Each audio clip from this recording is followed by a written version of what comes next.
You woke up this morning and checked your phone. You scrolled through 3 notifications. You hit snooze twice before 7:30. You commuted for 35 minutes. You worked for 8 hours.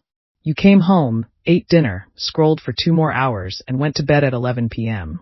Your entire day was carved into blocks by clocks, calendars, and schedules. You knew what to do, when to do it, and how long it would take. Now erase all of that. Erase the clock. Erase the calendar. Erase the schedule. Erase the phone. Erase the commute. Erase the 8-hour workday. 250,000 years ago, a human being opened their eyes. No alarm. No deadline. No boss. No weekend. No retirement plan. Just wake up and figure out how to survive until tomorrow. So what did they actually do? How did they fill the hours from dawn to darkness? Because the answer will shock you. Not because it's so primitive, but because it's so familiar. Let's start with the morning. Ancient humans didn't wake up to an alarm. They woke up to dawn. But they might have woken up to something worse. At archaeological sites across Africa and Europe, remains of large predators, lions, leopards, saber-toothed cats, are frequently found near human settlements. These predators are most active at dawn and dusk. Ancient humans likely woke up not because sunlight hit their face, but because something that could eat them was moving nearby. Your alarm is a buzzer that reminds you about a meeting. Their alarm was something that might kill them. So they were awake before full daylight. What's the first thing they did? Not breakfast. Not brushing teeth. Not checking messages. They listened. They looked. They smelled. Within seconds, they assessed. Is it safe today? Can we leave this area? Are there predators? Are there hostile groups? Is there water? Is there food?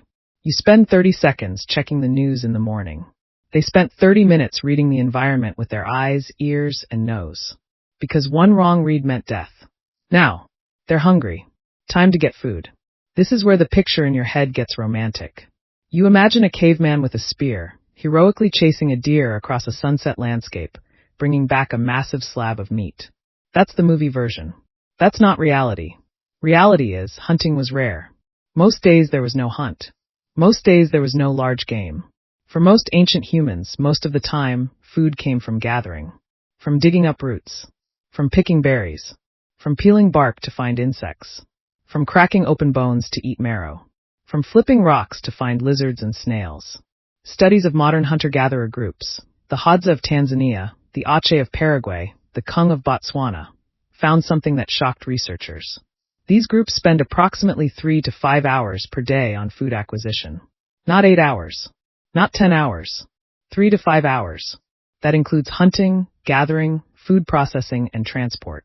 Your workday is 8 hours. Add commuting, it's 9. Add chores, it's 10 or 11. The entire workday of an ancient human, including all survival-related activities, was about 5 hours. The rest of the time, this is where it gets interesting. Because if you're an ancient human, you've already spent the morning foraging. You've collected enough calories for today, and maybe tomorrow.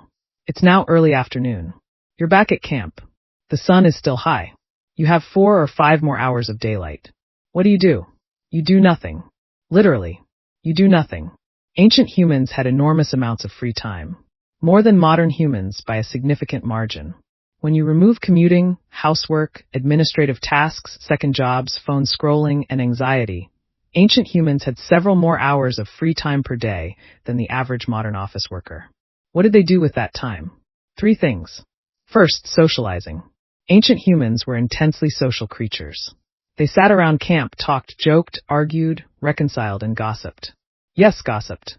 Research into the evolution of language suggests that one of the primary functions of early human language was social information exchange.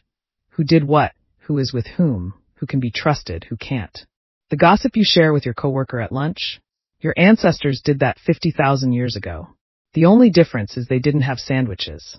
Second, making tools. This took way longer than you'd think. Making a stone axe wasn't a 5-minute job. From selecting the right raw stone, to napping the basic shape, to fine flaking the edge, to attaching a wooden handle, a decent stone axe could take 6 to 8 hours of work. And it didn't last forever. Stones chipped. Handles broke. Edges dulled. Tool making was a constant, never-ending process. You charge your phone every night.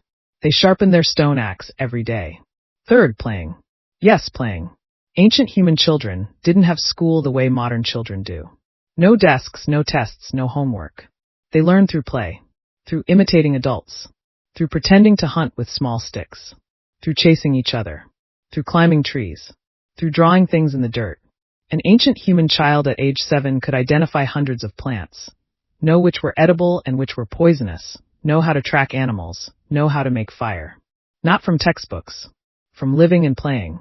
But don't think ancient life was idyllic. It wasn't, because the most dangerous part of the day wasn't hunting. It wasn't facing predators. It wasn't conflict with rival groups. The most dangerous daily activity was walking. Ancient humans walked more than you can imagine. Not on paved roads. Not on treadmills. Through raw wilderness. Across ground with no paths. Through grass that might hide venomous snakes. Over rocks that could snap an ankle. Through soil that might conceal sharp objects, thorns, suture, bone fragments. Research suggests ancient humans walked between 6 and 16 kilometers per day. Not for exercise. For survival. To find water. To find food. To track prey. To return to camp. To avoid dangerous areas. You take 4,000 steps and think you've had a good day. They took 15,000 to 25,000 steps. Every step could cause injury. Every step burned calories they couldn't afford to waste. Every step took them either away from safety or toward danger. Walking wasn't a leisure activity. Walking was a daily, multi-hour gamble with death. Then the sun started to go down. This was the most tense moment of the ancient humans' day. Because darkness meant danger. Lions hunt at night. Leopards ambush at night. Humans can barely see in the dark. No flashlights. No streetlights. No night vision goggles. After dark, humans were one of the most vulnerable animals on Earth. So they did the one thing that kept them alive. They made fire. Fire was the most powerful tool ancient humans had. Not the stone axe. Not the spear. Fire. Fire provided light. Fire provided warmth. Fire kept predators away. Fire made food easier to digest. Fire let humans stay awake in the dark instead of hiding like every other animal. But fire wasn't free. You needed fuel. You needed to constantly add wood. You needed to keep it from going out. Someone in the group, usually an elder or someone injured, was assigned to watch the fire. This was one of the oldest jobs in human history, the fire tender. You scroll your phone until 2 a.m. They stared at a fire until 2 a.m.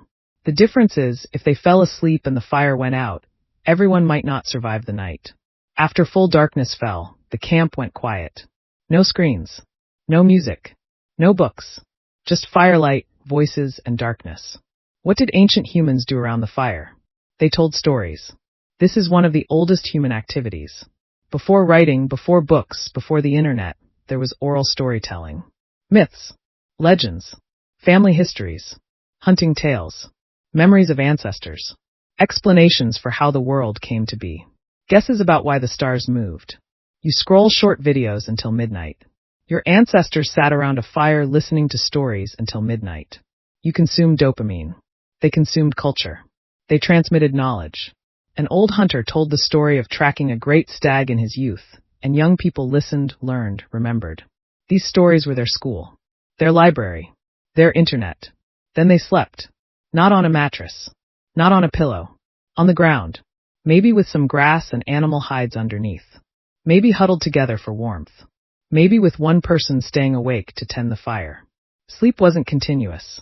Studies show that in environments without artificial light, humans tend toward segmented sleep.